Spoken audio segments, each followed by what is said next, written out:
Happy pigeon. Is it an injured pigeon? Are you going to kill it?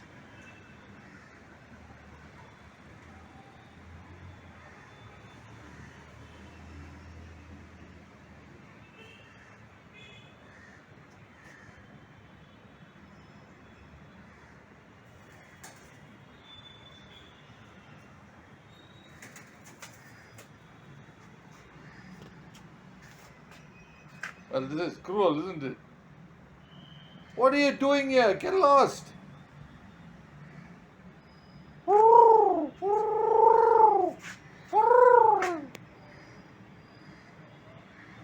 Gcinaphi, do something about this, son.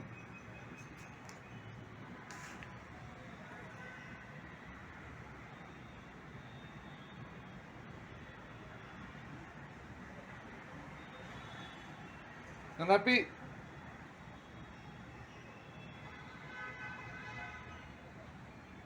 Oi, what's your problem? What's wrong with you? The pigeon flew off 15 minutes later. It wasn't injured and was probably on the day or just suicidal. After shooting this incredibly exciting clip, Gcinaphi got bored and pushed off somewhere. The terrace isn't always this messy. It's just that after Mum passed away, there's no one shouting at us to tidy things up anymore. But yes, the work is on to keep things super tidy. Come to think of it, maybe the pigeon loved the total carefree look of the terrace and thought of settling in. That too, with what it seems is a harmless cat. Gcinaphi is not friendly. Since the time she was born, she's killed 2 small birds, around 5 geckos. We have saved at least 5 small birds and a dozen geckos. As for the cockroaches, we let Gcinaphi have a fun.